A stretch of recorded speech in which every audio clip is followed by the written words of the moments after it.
Well, it's finally over. I finished my second semester, and I'm going to tell you all about it right now.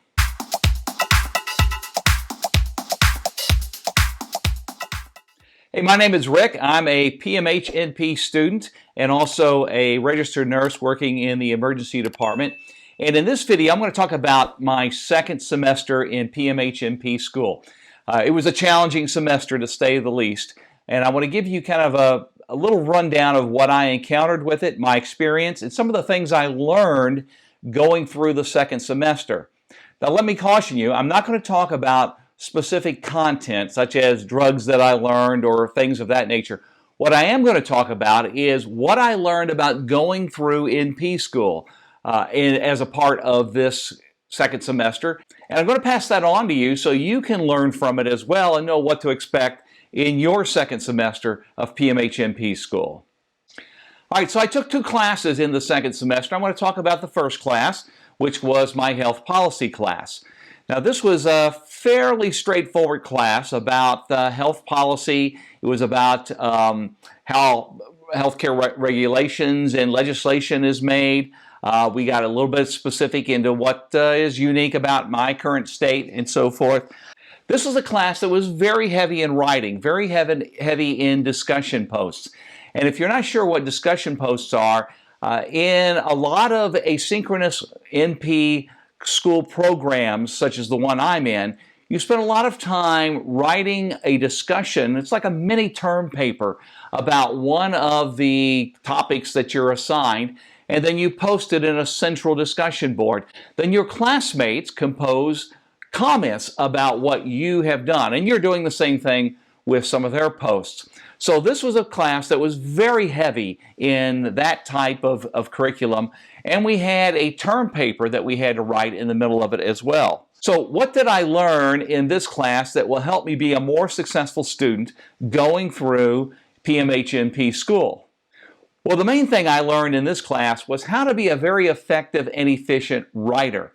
And if you're in NP school or you're thinking about going to NP school, there is a lot of writing that has to be done. And this class really helped me get through that. I had to become very efficient because there was so much writing in this class. It took time away from the other class, from studying for the other class that I'm in, which was Advanced Pharmacology. And I'll get to that here in just a moment. One of the things that I discovered going through this class is an AI tool, an online AI tool. Actually, my son introduced it to me. It was a tool that really helped me outline the papers that I was going to have to write. It also helped me condense a lot of the research that has to be done in order to write these posts, because you have to cite everything you put in these posts. Now, talking about using an AI tool in school could be a whole nother video. So I want to very much stress this and point this out. All of my work, and indeed all of your work, should be 100% original. Do not plagiarize. Do not use an AI tool which can give you an entire paper and just copy and paste that over. That is dishonest, and it's not something you should be doing in school. In fact, it's probably against every school's policy. But it was a useful tool for me to create an outline. And that's really all I did with it. Everything else I wrote from the outline. This is an organizational tool, not a writing tool. Okay, let's move on to Advanced Pharmacology. That was the most challenging class. Indeed, it's been the most challenging class I've had so far in nurse practitioner school and really in nursing school and through my BSN as well. Now, I was originally a little disappointed with my grade. I missed getting an A in this class by 1.37 points.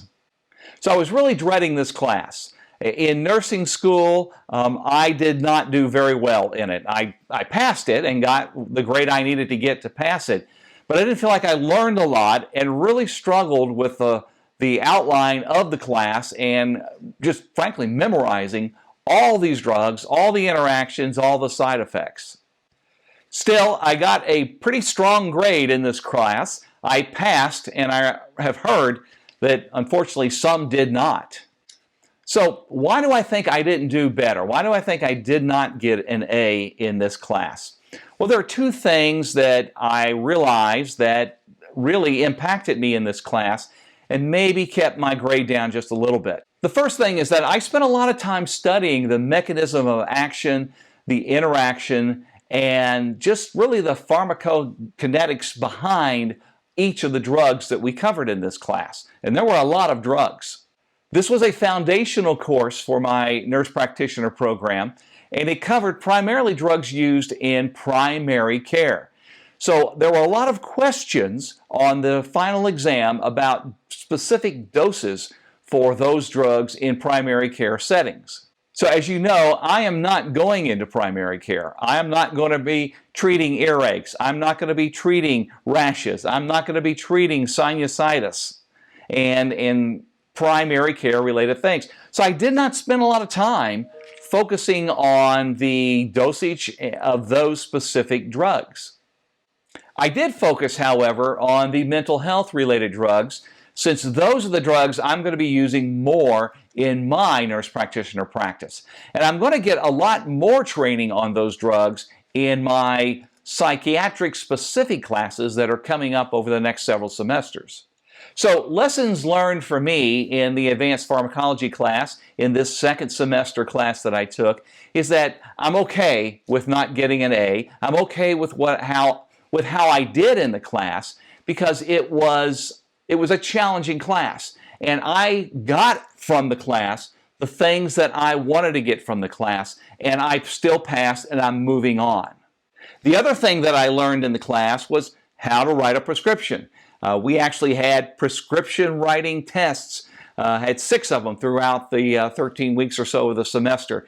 And that really demystified that whole process for me. And that is a skill and knowledge that I'm going to need regardless, and you'll need as well, regardless of the nurse practitioner specialty that you go into.